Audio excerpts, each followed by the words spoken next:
Hi, I'm Leon Gorin, president of PEO Leadership, a peer-to-peer leadership advisory firm. We're an amazing community of CEOs, presidents, and senior executives. Ask yourself, are you learning as fast as the world is changing? It's time for Ontario business leaders to band together for counsel and support. It's time for you to tap into the business wisdom of our peer groups and unlock new ways to grow. I want you to come out of this COVID crisis a better leader and your organization ready for what's next. Take the first step at peo-leadership.com.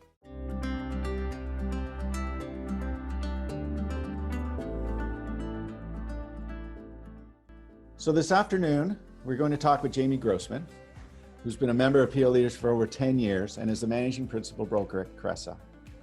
Several weeks ago, he joined us to talk about the upcoming rent due on April 1st, and the feedback was excellent.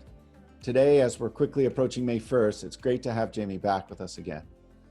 I'm going to pass the mic over to him and remind our audience that we will be open for Q&A right after Jamie's presentation, which should last about 20-25 minutes. If you could post your questions in the group chat and or raise your hand, as soon as we begin Q&A, we'll come to you on the floor and let you ask the question. So Jamie, welcome, and I'm handing over the mic to you. All right, thank you, Leon, and good afternoon, everybody. Yeah, I can't believe it's already been a month since the last time I spoke to the PEO community. It was probably my first large-scale webinar of this series back a month ago. And I've been doing this about every week since then. And as I started to build today's presentation, what I reflected on was the fact that every week since this pandemic has started, there's been something new that's happened on the real estate front. As it relates to what we're going to focus on today, which shouldn't be a big surprise, is the Canadian Emergency Commercial Real Estate Assistance Program that got announced more formally on Friday. But because it is an event of this week, to really understand its validity for an organization and how it's going to play into the broader spectrum, I think it's important to spend a few minutes before jumping into that program just talking about what has happened since the beginning of this thing to where we stand now. And I'm going to spend also a little bit of time focusing on what to be focused on beyond this week. Obviously, lots of conversations and questions around, should I pay my May rent? We're seeing lots of signs of positive potential future returns to work. So what does that mean? How do I need to think about my space going forward? Anybody who's dealing with construction is obviously thinking very much about that as well. So in terms of the agenda, we're going to talk a little bit about deferrals and abatements, a little bit on lease clauses, and focus the majority of our attention on the real estate assistance program. For those who I don't know, just to give you a little bit of context from where my view and passion lies, I've spent the last 21 years working 100% of my energy on representing tenants and occupiers of buildings. We're a very different organization in that we don't focus on the landlord community. Rather, we focus on negotiating and developing strategy and implementing on behalf of the tenant community. I am going to share what landlords are thinking and the advice that landlords have been given, but just to set the stage, I definitely have a bias to the user, to the occupier, and I'm sure that's going to come out loud and clear in this presentation. So I want to start by taking you back to a simpler time. About a year before this began, we did a survey of CFOs from across Canada, and at that time, 85% of CFOs believed that their real estate gave them a competitive advantage or kept them competitive against their peers, primarily because their real estate supported their culture, their brand, and was key in attracting and retaining future talent. And as I go through today's presentation, we're not going to post any type of poll where you have to enter it in, but I'd ask you to just think for a moment about the following. If you're to think about a year or two post getting back to normalcy, whatever normalcy looks like, what direction do you think you're going to stand in terms of your number of employees, the average square footage per employee that's going to be allocated? Do you believe your future space is going to be more open or closed in nature? As you think about space, do you think you're going to lease it, own it, Do you think you're going to have more of it or less of it? And last but not least, now that you've learned some of what you've learned, what percentage of your workforce do you believe will spend at least 1 day a week now working from home, given that they've proven that they can? So as I'm speaking, just take a second, give yourself a little arrow up, arrow down on each of these. Just get a sense of where you think you stand on this, and I'll share how this compares to how others think at the end of the presentation. So we all get told we have to close our office. We all get told it's safer to stay at home.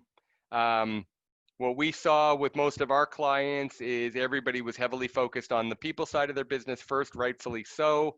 As we kind of got to the beginning of April 1st, anybody who saw my presentation, most occupiers, most tenants had already began to realize I need to look at my rent as an ability to preserve capital for the future. And given that most organizations, their second largest expense on a monthly basis is their rent, dealing with the rent issue became very important. Most tenants did their research. They found out very quickly, there's nothing in my lease that can help me. I'm not using my space. I want to get what everybody else is getting. And long-term, people started to think very early, maybe this working from home isn't the end of the world, and it's going to change what I want to do in the future. And so many tenants, just going back 4 weeks ago, started to talk to their landlords. And basically what they heard over and over and over again was, sorry, we can't help. This is a big one. We should all wait and look for government assistance. So we're going to talk about that government assistance, obviously. We had some landlords who were willing to start doing a little bit on the deferral side, but for the most part, just before the April rent, the most important thing landlords were concerned with is getting as many tenants as possible to pay that April 1st rent. The statistics are all over the place on this, but generally speaking, most retail landlords saw a drop off of 75 to 80% of their tenants not paying rent, whereas for office and industrial users, that number was only about 10%. So most office and industrial tenants, about 90% of them actually did pay their April rent. That just kind of gives you a sign of who was hurting the most, who's more day-to-day cash flow driven, which was one of the big themes out of the gate was, if there is money available, who should it be there to support? The most solvent organizations or the ones who are in the most trouble? And as I presented earlier, and I just remind everyone that unfortunately, there is nothing in most leases that foresee a pandemic like this, that give a tenant an easy way out. And frankly, the vast majority of landlords still to this day have kept their buildings open because they do not want to do anything that disturbs the quiet enjoyment right of a tenant in a lease, which basically says you have the right to your real property to go in and to follow through on your contract. So it's really this pandemic that's keeping you out of your space. It's not the landlord who's keeping you out of your space. We had most tenants pay the rent in April, frankly, because they didn't want to start the spirit of a negotiation on a bad foot with their landlord. They wanted to be good partners. And in many cases, most tenants didn't want to do anything that would put their lease offside in the short run. So now we fast forward, we're about a month along the way, and we definitely saw a shift over the month of April in terms of landlord reactions. Landlords started to warm up to the reality that they need to get engaged in deferral conversations with their tenants. But it was all over the map because one deferral does not look the same as everybody else's. This is almost a loan situation, or we're kicking the can down the road. And so there was a big negotiation, even in getting a deferral, about how long the deferral would be, what's the payback period going to look like, is it an interest-free loan, or are you going to pay an amortization rate on top of it, and how formal will the contract be? So many deferral conversations started, but many of them didn't get resolved because of the complexity of this. They still sit out there unresolved as we approach the May rent. Most landlords started to get very aggressive and formal in terms of the documents they wanted tenants to sign and the information they wanted tenants to provide. I can cite you numerous examples of landlords kind of expressing their negative sentiment towards big corporate or multinational tenants who really didn't need the money by layering responsibilities of information they provided, making it very hard for them to access it. So what I believe we're heading towards, and I'm going to come back to a little later in the presentation, is the reality that maybe why landlords are open to this deferral conversation is because we all acknowledge that deferrals are not going to be enough. They help with short-term cash flow management, but unless we're going to see revenues return or spike to make up for the months that many tenants or many companies have lost their top line revenue, they're never going to be able to create that adjustment back in line. And really what we need is forgiveness. We need a discounting strategy versus just finding ourselves later on this year in a position where our revenues don't meet our cost expenditures. So when I talk about this formality, you know, I don't expect anybody can read what's on my screen, but this is what you would get if you were an Oxford tenant and you convinced them that you wanted a deferral. They would send you this formal 8-page document, which includes a confidentiality agreement that you're never going to talk to anybody about what Oxford gives you, but it also lays out in Schedule 1 about 24 items that they want to see. These are things like a full business plan of how you're going to come out of COVID-19, a schedule of how much money everybody gets paid, an understanding of what other grants you've done, what you've done on the executive side, how many layoffs have you done. So again, landlords have started to become more responsive and formal, but in many cases, they really haven't been incredibly helpful. They've kind of layered this. And if you're a user who just wants help for survival, this actually becomes a little bit more work than what it maybe is cut out to do. So thankfully, we've got our answer. Our answer is the commercial or the Canadian Emergency Commercial Real Estate Assistance Program. Obviously, I'm being a little bit sarcastic here. You know, spoiler alert. Unfortunately, I think that there are going to be more tenants, probably more people on this call who will not be able to access or see the benefit of this program than those that will. And like the employment subsidies that came out, until they started to roll, did people really understand all the information behind them? So I think we're definitely in a stage right now where there is some information, but nowhere near all the information we all need to understand this. I've been spending the vast majority of my time this week talking to tenants, landlords, everybody and anybody about the program. So I'm going to share my knowledge on this. But even this presentation, please realize that we're still all waiting for really exactly how this is going to roll out. So I'm going to highlight some of the big pieces versus reading you everything that you could read online or on our information that we're putting out. But this program was developed as a forgivable loan to eligible commercial property owners who are experiencing potential rent shortfalls. Okay, that was the spirit of this thing.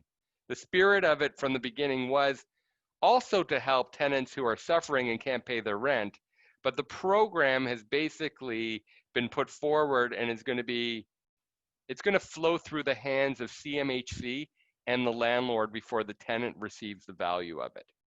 For those who receive the value of it, in theory, what's going to happen is the tenant's rent will go down by at least 75%, and they could get assistance for the months of April, May, and June, and this could start as early as the middle of May. So I'm going to start unpacking this information, and I'm going to cover off on some of the typical questions that I have been getting from our clients, our prospects, people in the media, and from other webinars like this. And I'm sure we'll be building on these questions during the question period, but hopefully I'll capture a number of items that people are already thinking about. Okay, so some of the key details. So if you're a landlord, the landlord based on this program is going to receive 50% of the rent that they would have otherwise got from the tenants for the months of April, May, and June so long as the tenant themselves qualify under the program. The way the process is going to work is a forgivable loan that, by the nature of process, effectively what's going to happen is the tenant's going to pay 25% of their rent to the landlord. So that's how the tenant saves its 75%. Then the landlord will apply to the government, and the government will pay them 50% of the rent. So net, the tenant will pay 25%. The landlord will have lost 25% because the government is subsidizing the 75% by paying back the middle 50. To qualify a tenant, it says it should be a small business. So there is no definition formally in the documentation about small business, but we'll talk about the traditional definition. The tenant has to be paying less than $50,000 per month to be eligible. And the tenant has to either have been completely closed, and I think that the assumption there is if you're ceasing operations, your revenues are down, or at very least, even if you remain partially open and operational, that your revenues have dropped by at least 70% from where they existed versus your pre-COVID-19 revenues. So I'm going to give you a couple of working examples just to again unpack this a little bit further. So if you're an industrial tenant and you're leasing 50,000 square feet and you're paying $7 in basic rent and $4 in TMI, which is taxes, maintenance, and insurance, basically that would add up to a monthly rent of about $45,833. So that's under $50,000 a month. So I guess I qualify. Under that process, if everything went according to plan, the tenant would end up paying $11,458. The landlord is foregoing $11,458, and the government is covering $22,916. Not a bad program. Same as you look at it in the office example, you're a tenant that's in 7,500 square feet. You're paying $30 net, $18 additional rents. So office and industrial, you pay that kind of tax, maintenance, insurance in a different spirit, a different way. But here again, your monthly rent is below 50,000, 30,000 in this example. Again, 25%, 25%, and 50% is how it nets out. So here's where some of the terminology gets challenged. You know, one of the first questions that has arisen is, it says I need to pay less than $50,000 a month. What's not clear yet is that 50,000 inclusive or exclusive of HST? Because for rent, we pay HST on rent. So, you know, there becomes one question. They use the terminology gross rent. Gross rent to a broker typically means all of the rent that you pay to the landlord directly. But when you actually unpack gross rent, that includes your basic rent component, or your net rent component, or your minimum rent component. So depending on your lease, it frames this differently in terms of the definition of basic, minimum. That's really what you pay the landlord. And the other is the flow through of your taxes, operating costs, insurance, janitorial, hydro, utilities, security, management fees, so on and so forth. A lot gets put into that. So there's going to be a lack of clarity of what happens if I just pay my basic rent is under 50,000, but all that flow through stuff, you know, takes me over the number. Oftentimes in people's rent, there's also an amortization of leasehold improvement allowances or monies that you borrowed from the landlord to construct your space. Should that be included because you borrowed money from the landlord? Again, I believe what the program's going to say is yes, all of that has to be included and factored in, because again, the program is designed to help the landlord with the offset loss in rent. And because that's what they would have otherwise been receiving, gross rent really will mean gross rent and include all of those things. So if you're a tenant who is paying $10,000 a month, it's probably a no-brainer. If you're paying $100,000 a month, it's probably a no-brainer. You either do or you don't qualify under the program. If you're close, if you're 45,000 to 60,000, I think that there's going to be a lot of unclarity in the definition of how you determine, or how it is going to be determined, the qualifier there. So there's a number of steps that we want everybody at PEO, if you're thinking about this program, to be aware of. So the first step that we're doing and recommending our clients do is determine whether or not you qualify. So we've talked about this gross rent definition challenge. The other big part of this is the 70% drop in revenues. The way that it's been written out on most of the websites is that you can either compare year over year, so your April revenue in 2020 versus your April revenue in 2019, same for May, same for June. The other alternative is you can take your average revenue for January and February to get to your average just before COVID-19 revenues, and you can compare it to your April, May, and June. We've had conversations in our PAC group where, you know, we talked about there's some, I'm not going to call them loopholes, but different ways of looking at these definitions of how you calculate revenue, and then you have to stay true to that calculation for the rest of this. You know, but again, there's a little bit of a lack of clarity of exactly how you're going to figure out whether or not you do or don't qualify. So get some assistance in working with your accountant or working with us in terms of working through, do I qualify and meet these appropriate levels? The not-for-profit and charitable sectors are also eligible for this program. Of course, their revenue models are different than traditional for-profit models. So again, I think that there might be more leeway in the not-for-profit sector and the charitable sector on this program. And I just wanted to highlight what I have at the bottom of this slide is the program says all over it that it's there for small business. And so I did some research, and there is a definition that CRA has relative to small businesses, and that means that they have fewer than 100 paid employees. So again, none of this is written in capitalized defined terms when you read everything that's come out, but I do believe that right here on the definition of small business, we may find anybody who's got 100 people or more than 100 people on payroll may already be discounted and not be able to be eligible for this program. So I think we also need to be aware of that as you're looking at this. So step one, do I qualify? Step two is going to be, does the landlord qualify? So we talked about small business already. If it's a commercial property, 100% commercial property, I would believe that almost every one of these commercial properties will qualify in theory. Where it gets a little bit more questionable is, what if you're in a condominium? What if you're in a multi-use building where you have 2 floors of tenants upstairs, and then you're running a small retail location on the ground floor?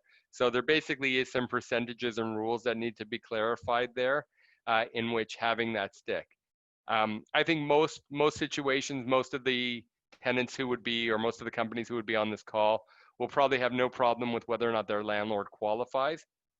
I think the trickier part is it's really confusing about whether or not the property has to have a commercial mortgage on it. So this program is not being done through the banks, it's being done through CMHC. And they've already said that if the property owner doesn't have a mortgage, they should call and get additional information. So again, this, without saying it, it really appears that this program has been developed to encourage landlords to help tenants by not pushing them into default, by supporting them, but really what the government is trying to avoid is not just helping tenants out, but ensuring that we don't have the next cycle, which could be a very bad one, where basically landlords start missing their mortgage payments. And, you know, of course, CMHC, who I believe is insuring most of these mortgages, doesn't really want that to fall apart either. So again, as you follow the bouncing ball, there's more layers to why this program exists, which again is why I think in many cases, a lot of people will not qualify or we won't go through with it. So that's the easy part, believe it or not, the do I qualify? Here's where this is going to get really hard. This is not a mandatory program, and every landlord who says yes to a tenant to do this is basically agreeing to take a 25% hit on their rent. And it's not exactly the same as, but can you imagine going to every landlord today and saying, deliver this off of your entire portfolio, give it to every tenant that qualifies, and let's assume every tenant in every building did qualify, which wouldn't be the case. That would be taking a full building and moving it to the same returns as being 25% vacant just overnight for the next 3 months. It's a huge ask. Again, on my tenant-centric view, I think it's a wonderful ask. I think every landlord should do it. But the reality is not every landlord can and not every landlord will. And from the conversations that I've had with landlords on this, they're saying the same things as most of the tenants, which is this is very confusing. I'm not really sure what the rules are. You know, they're concerned with what their responsibility is in terms of picking one tenant versus the other, and really are trying to figure out, if I do this, do I have to do it for my whole building? Do I have to do it for everybody who asked, or do I choose? And I think that's what the biggest pushback from the landlord community has been, is the government just came up with a program where they've made me the bad guy. I have to decide, I'm the judge and jury about who I say I'm willing to help and not willing to help. So it's a very interesting dynamic that I think is, we were on the way to this anyways, which was landlords and tenants wanting to renegotiate all over the place.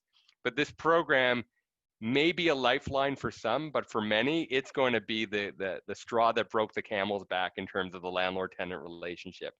Again, imagine you need it, you meet the criteria, but the landlord doesn't want to do it or doesn't want to agree. So, you know, I think a big part of my life for the next 3 months is going to be convincing landlords who can apply to apply and helping tenants through this. But I just wanted to make sure that everybody knew that this wasn't a slam dunk type of situation where everybody who qualifies is going to get it. The last step that I just want to highlight in my formal communication on this program is that as part of the program, a rent forgiveness document will have to be put in place. This is talked about in all the literature, but there, again, little information about who drafts that document. Is that going to be a standard document created by CMHC, or is it going to be left to the landlord and tenant to come up with the wording that's there? And so we know that that rent forgiveness agreement has to say that the tenant is permitted to pay at no more than 25% of rent for those 3 months, and that the landlord has to agree not to terminate or evict the tenant during that period of time. But at the same time, I just caution every tenant who sees one of these to make sure that they're not committing to anything else in terms of a change in their lease that they didn't otherwise want to see. So be very cautious about anything that's unwanted. So just to cover off on a few things, because of this program the way that it is, because it's not a slam dunk, because of all the things that have led us to where we are, this once again is a negotiating event. We've got a program that's going to work for some but not work for many, and therefore it's going to come down to, how do I negotiate this with my landlord? I believe you have to have very clear goals and objectives, a strategy and a communication map. All the things that are going to matter are the contractual terms of your lease, the structure of your landlord, the debt on the property, but a big one, and we shouldn't lose perspective on this. The history of the landlord tenant and the human connection is still very important in this. People are going to be making decisions on who they want to help and who they don't want to help, and where does it make sense to help and where doesn't it. So relationship and your style of managing this becomes very important. And then of course your long-term stability. So I think, again, because so many people, for everybody who qualifies and the landlord wants to do it, great. We have something that's going to be there in place for the next 3 months. For everybody else, we have to wait for the next program, which there has been an indication that they're going to come out with something for small and medium size, for medium and large size business that may follow. But in the interim, I think you're back to negotiating rent abatements and lease restructures, or deciding if you can do it to ride this out. In terms of resources, we have resources that we post every single week, either on our corporate website, which is www.cresa.com. We also have created a landing page where this is all kind of more Toronto specific information, and it's at www.cresatoronto.com/CRE-COVID-19. So we're writing lots of information.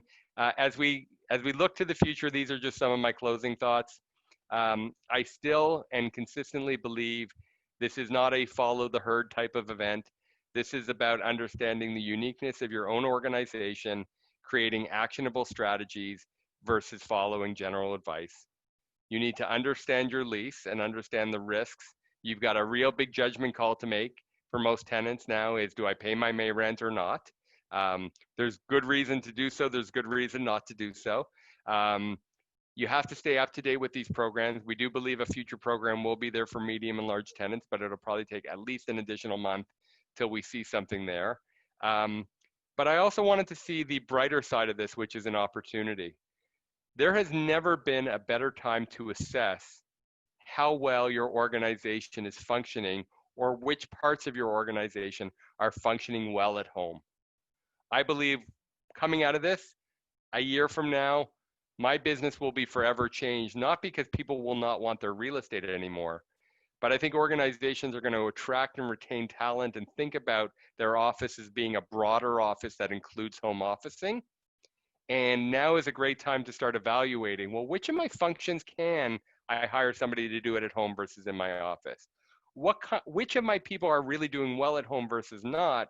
And are there certain things that I'm going to look for when I attract and retain my future workforce based on the parameters of what function will be in the office or at home and where different people can do different jobs most effectively? And last but not least, we're deep into developing formal return to work strategies now. How do I make a safe workplace? How do I slowly bring people back? Should I be changing my furniture? Should I be buying disinfectant wipes? What's my landlord going to do? This is coming really, really quickly. And so developing a formal return to work strategy, now's the time, because we were lucky. We were able to get home really fast, but I was being sent pictures all the time of people walking out of big office buildings downtown with desktop computers, and they weren't ready to go in. They figured it out, but they're not ready to go back either, right? So I think you want to pre-think about how you're going to get everybody to go back and use this time to be organized, to be a little bit strategic. From a survey perspective, when in 2018, when I asked this group of CFOs what they thought, most of them thought they were going to increase their number of employees. They're going to be increasing their average square feet per employee. That was actually going to be going down because the thought was people's individual space in the office was going to get smaller, but only 46% of organizations thought they would have an inclining of a work from home strategy. I believe if we did this all over again with the same groups, we would see most people feel that they've just rationalized. The number of employees will take time to rise again. We're actually probably going to see more social distancing in space, where the average square footage per employee is probably going to grow. But I think the broader change is long-term. I think you're going to see some level of work at home strategy come into place now that we all actually know how to get onto Zoom meetings and talk to people and be functional. So many people that I talk to, they're excited to go back and be with their people, but they've really found themselves to be more efficient and effective working from home. So I think we are going to be forever changed. So with that, I'll just leave my personal information up here just in case anybody wants to reach out to me directly or check our resources, and I'm happy to open up for questions. Thank you, Jamie. That was fabulous in terms of the content. Before we head into the Q&A portion of this webcast, first, a brief note about PO leadership from one of our members. I was made president just before COVID-19 lockdown began. Nelson Fresco, President, Mila Canada. We pivoted by compressing our 5-year online strategy into the last 5 weeks. Surprised? Don't be. Nelson is a member of PEO Leadership, Canada's premier peer-to-peer advisory firm. PEO Leadership helped me develop my ability to lead with speed. We've seen a substantial increase in online sales, and Mila offices worldwide are following our Canadian example. The time to step up and lead is now. Go to peo-leadership.com. We have our first question. Suresh, I know you asked, there were 4 questions in your note here, but I think maybe the second one's the one that's still relevant. Do you want to come on and ask Jamie the question? Yeah, I didn't. Thank you very much for covering many of the things which I had put it together there. There are, so one thing which I really didn't understand, if a tenant has multiple locations with different landlords, will, first of all, will that, if each individual rent is significantly lower than 50,000, but if we add all locations, it increases to 50,000 or more, does the tenants still eligible or not eligible? Will we have to add the rent of all our locations? It's a great question. I'm not so sure that I have the right answer yet. Part of me wants to tell you I believe that this is going to be on a location by location basis because of the pre-qualifier associated with the rent payment. But when you look at the revenue side of the equation, if all of these offices are the same company and all of that income is rolling up the same way, unless you kind of itemize the revenues of those individual offices and whether or not that'll come to play, I think will be questionable. So yeah, it's really tricky. There's nothing that says you have to roll up your portfolio or it's looked at in combination. I do believe that when this thing was developed, it was really developed thinking about the mom and pop retailer who is going out of business, and instead of locking the doors on them, it would be better for the landlord to allow them to pay minimal rent and still exist without closing and creating a backlog of legal implications and foreclosures. So I think that this will present itself as a key question as people are applying for it. But my advice to you would be first look at it from a rent perspective. If you meet the revenue criteria and you have leases or spaces that are closed where you're paying less than 50,000, I would be going for it. And I think it's irrelevant whether or not you have 10 leases with 10 different landlords. It might get a little bit more dicey if every one of your leases is with the same landlord, maybe a little bit of a tougher argument. Right. Okay. That's a very, a connected question to that is, if the landlord says, I am not willing to eat the 25% which I'm expected to eat, or for any reason the landlord is not eligible, is there a way where the tenant could pay 25% now and seek deferment of the 25% landlord loan portion and then get 50% rebate? This will not mean 75% reduction, but at least 50% reduction with 25% immediately and 25% to be paid over time. Yeah, so unfortunately, the question broke up a little bit as I was listening to it, and I don't know if that was on my end or on your end. But I think what I heard you say is if you don't qualify or if the landlord doesn't permit this to be appropriate, what else might you be able to do? And I think at that stage, this is a negotiation where there isn't a preset answer. It's getting two parties to agree. Before this program got launched, I believed we were heading to a position where you have some tenants who don't want to pay anything, some landlords who are completely unwilling to accept anything less than 100%. But in both those events, taking that hard line, creates a PR issue, obviously.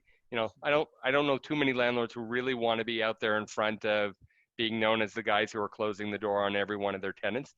But right. Believe it or not, there are some people who are very vocal about this. Mm-hmm. And I'm not so sure that, tenants really want out. They want life support, those who truly want to continue to go on.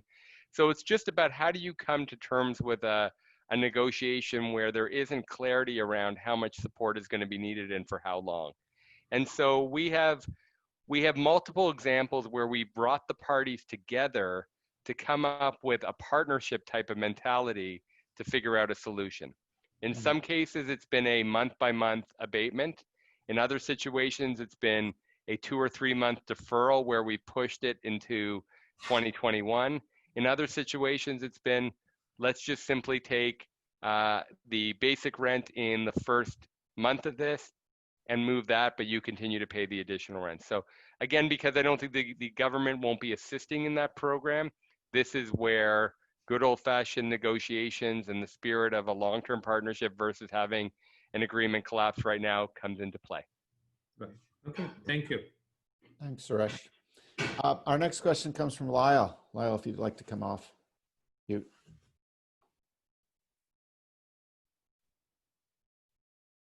Oh, we're not hearing you, Lyle. Try again.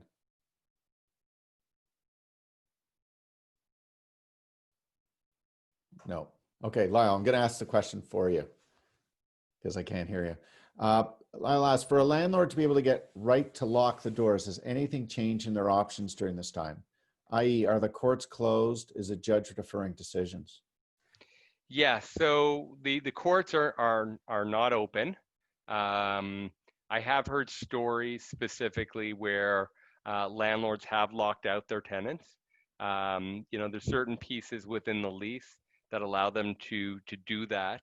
I would probably recommend speaking to a lawyer before going into that default related position. I have also found that the majority of landlords have had conversations or started to talk it through with their tenants. For the most part, doors haven't been completely locked, but unfortunately, there are landlords who are locking those doors and basically closing them up.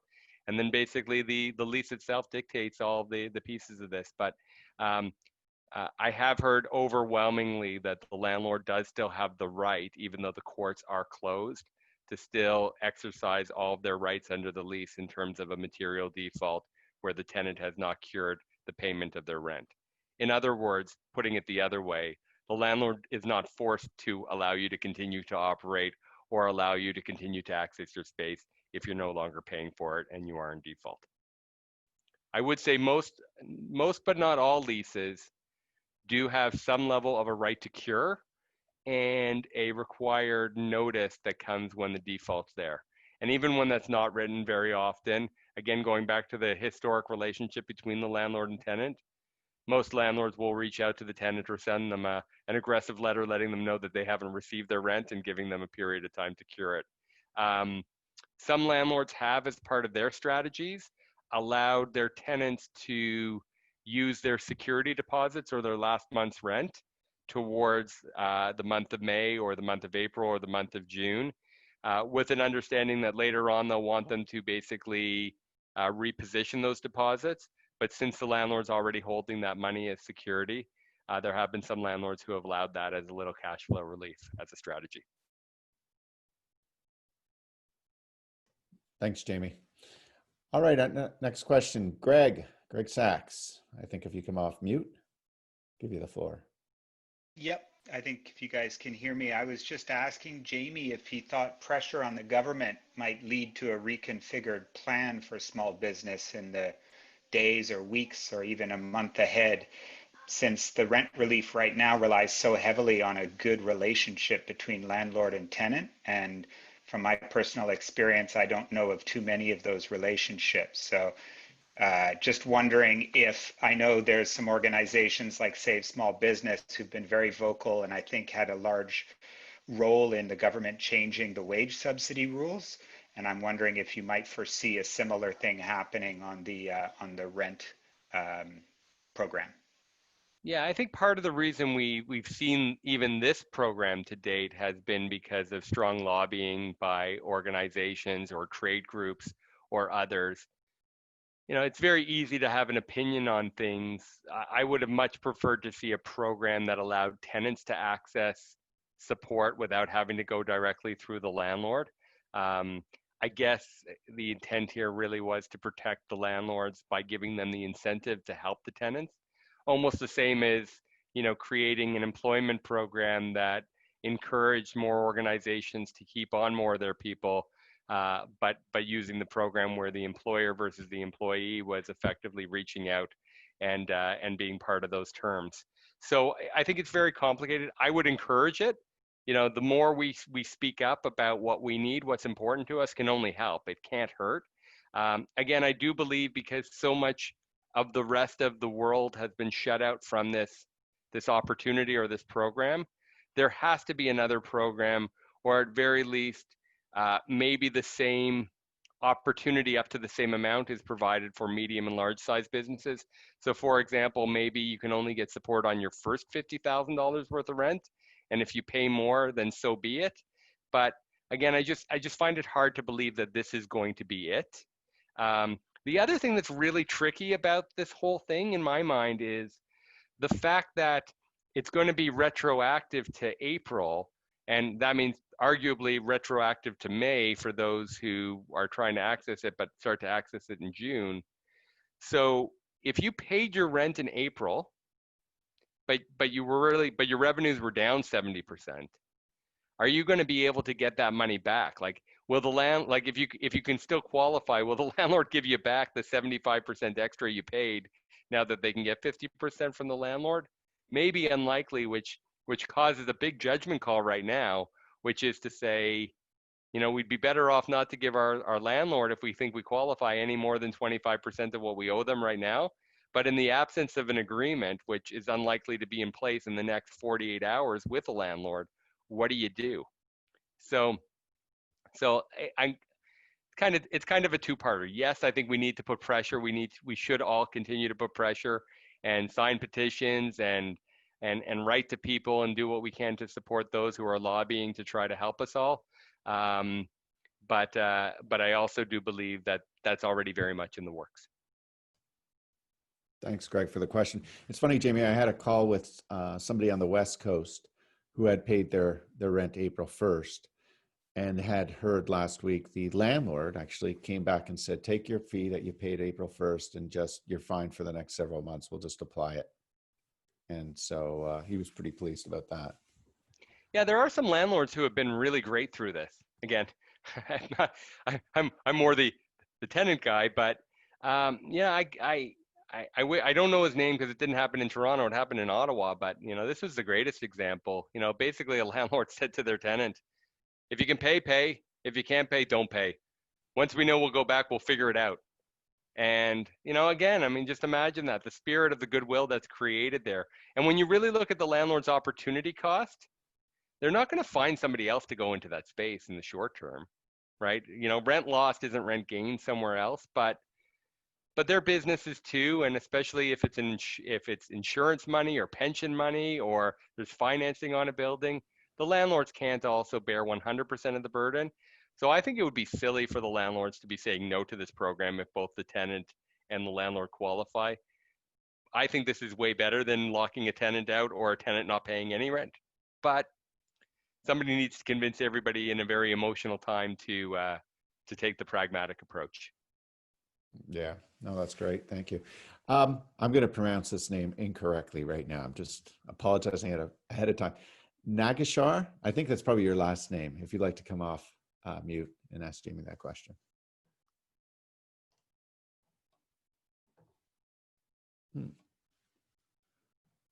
Okay. Hi. Oh, there I we go. just wanted to know, what about if a landlord does not have mortgage with CMHC, but has auto credit facility? Would that landlord still qualify? I don't know. The recommendation that's been made so far is that if the landlord does not have if their rents are not kind of backstopped by a mortgage and that it's tied in, the recommendation has been to call CMHC. One of the things that I hope to have a better answer in the short term by getting some information out of CMHC. I have tried to reach out already to try to get the answer to that question. I have not got it yet. If I do, I'll share it with Leon so that you can post a more clear answer when we have it. But I think that's one of the confusing parts. I've spoken to many people who have owned their buildings for a very long period of time, and or they inherited them or whatever it is, and they don't have mortgages on the properties. And so technically, why shouldn't they be able to help out their tenants too, just because they don't have a mortgage? And what's even worse is, will this cause people to redo their mortgages or force them into mortgages they don't want, which I don't think is fair either. So, I think it's one of the uniquenesses of this program, because I do believe in the spirit of it, this was really all designed to hope that we don't have a major mortgage collapse around tenants not paying and then landlords not being able to pay. Okay, that is what I think we're really safeguarding against here. Okay, thank you. So Jamie, I'm going to come back to a question. I know we talked a little bit in our advisory board meeting yesterday, and you mentioned it here about the definition of revenue. Yesterday we talked about, revenue can be done on an accrual basis, but in the employee wage subsidy, they'd allowed us to go to a cash basis, and which means which has really helped a lot of businesses because, up till the end of February, things were great. March, April, people are just not paying bills or not collecting cash as fast. Do you think those same rules will apply here? Should people look at that cash? I would think so. I would think yes. I think at the end of the day, all of this is going to be potentially audited. Those who basically said that they met the standard. I think we all have to assume that we may be double checked as business owners in terms of whether or not we met the qualifications on these things. So I would say odds are, if you also have already applied for an employment-based program and you've already created or chosen the methodology you're using for calculating your revenue, you better stay consistent when it comes to this program. I think it would be a big mistake too. If you decided to go the cash route, don't start going back the accrual route on this program, because I think you're going to get caught in the middle with two different definitions. I think you have to stay consistent. But for those who haven't applied for those programs, I think you do what fits you best. I think probably most people maybe have seen that they haven't qualified for one and gave it up where they could have had and misunderstood the revenue opportunities. That's great. Thank you, Jamie. Well, I don't believe I think that wraps us up for the questions here. I know somebody asked a question whether or not this presentation will be made available. I know Joanna kicked in and says, yes, it'll be up on our website. I'm assuming Jamie will share it with us. So that will be great. I also urge you, Jamie did put up his email address there, and obviously there are going to be changes as the coming days. Everything seems to change in the last every 24 hours, 48 hours. So you do have Jamie's contact information. You can go directly to Jamie with further questions. Jamie, on behalf of all of us, thank you for a great session this afternoon. It was actually great. For the rest of you, if you're interested in our, the Way Forward live webcast, please visit us at poleadership.com. You'll find a number of our recorded past sessions that have included for example, Professor Rosabeth Cantor from Harvard. And we have a number of upcoming ones that will include Professor Janice Stein at UT, one of the top geopolitical experts in the country. And of course, Professor Michael Beer from Harvard, who recently released a book, Fit to Compete, which he'll sort of put it in the context of this new landscape. So once again, please visit us, poleadership.com, or you can reach out directly to us. Jamie, thank you again. Thank you for all participating today. That concludes our session. Hi, everyone. Thank you.